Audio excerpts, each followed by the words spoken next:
इस वक्त ईरान और इजराइल दो कैंपों में बटे हुए हैं। इसे महाशक्तियों की टक्कर कहा जा सकता है।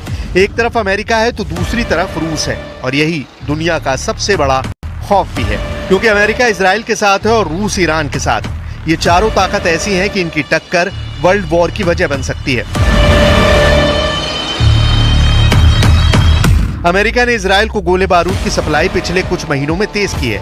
बंकर बस्टर से लेकर हर तरह का बम इजराइल को सप्लाई किया गया है। लेकिन 1 अक्टूबर की रात को ईरान के मिसाइल अटैक ने साबित कर दिया कि इजराइल चाहे जिसकी मदद ले, जिससे हथियार ले, कोई भी उसकी ढाल बने, ईरान नसरल्ला से लेकर हानिया सबका बदला अकेले अपने दम पर ले सकता है।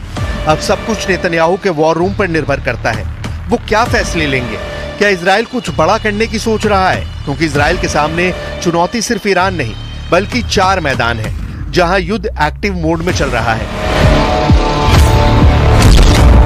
पहला फ्रंट गजा है, जहां इजराइल हमास से लड़ रहा है। दूसरा फ्रंट लेबनान है, जहां इजराइल हिजबुल्लाह से लड़ रहा है। तीसरा फ्रंट यमन है, जहां इजराइल हूती के अड्डों पर बमबारी कर चुका है। अब चौथा फ्रंट इराक बन सकता है, क्योंकि इराक में ईरान के समर्थन वाला मिलिशिया गुट हशद अल शाबी भी एक्टिव हो गया है।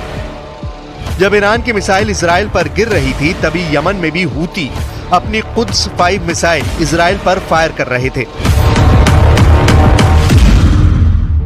इन्नल क़ुव्वात अल-मुसल्लहत अल-यमनिया तुबारिकु अमलियत अल-वअद अस-सादिक अल-ईरानिय्यत अथ-थानिया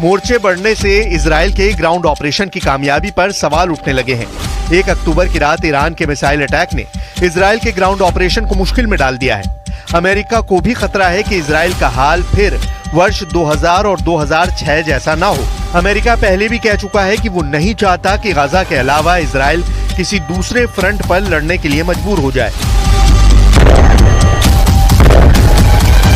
Well, I think it's certainly not very realistic because that was the claim in 2006 with the other war on Hezbollah in the south of Lebanon, and it took almost a month to get ceasefire and end of the aggression on both sides. So I think it's going to take a long time, particularly that ground invasion will involve element of Hezbollah who are very well trained in guerrilla warfare.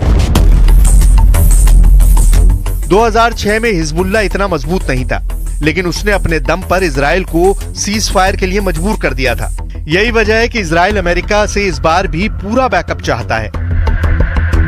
Netanyahu Lebanon में घुसकर Hezbollah को कोने कोने से खत्म करना चाहते हैं। इसे आप नेतन्याहू का ऑपरेशन ऑल आउट भी कह सकते हैं। लेकिन इससे पहले ही ईरान ने कर दी इजराइल पर सर्जिकल मिसाइल स्ट्राइक। सवाल ये भी है कि क्या इजराइल हिजबुल्लाह के खिलाफ युद्ध को इतनी आसानी से जीत सकता है, जबकि इससे पहले वो 2 बार फेल हो चुका है।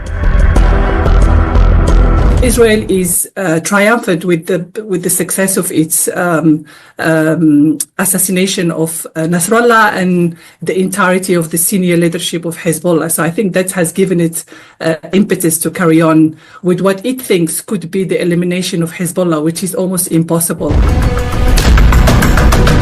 ईरान के मिसाइल अटैक के बाद अब इजराइल की मदद के लिए अमेरिका काफी दबाव में है। वो इजराइल के आसपास अड्डों पर फौज और फाइटर जेट की तैनाती बढ़ा रहा है। इस वक्त पूरे पश्चिम एशिया में अमेरिका के 40,000 सैनिक पहले से ही तैनात हैं। इराक से लेकर सऊदी अरब और कतर से लेकर कुवैत तक अमेरिका के कई सैन्य अड्डे हैं, जहां पर उसके सैकड़ों फाइटर जेट भी तैनात हैं। लेकिन हिजबुल्लाह और इजराइल की लड़ाई बॉर्डर पर हो रही है, और वहां इजराइल को कामयाबी के लिए कुछ नया सोचना होगा, क्योंकि अब हमला चारों तरफ से हो रहा है और इजराइल के पास अमेरिका की गारंटी ही सबसे बड़ी ताकत बची है।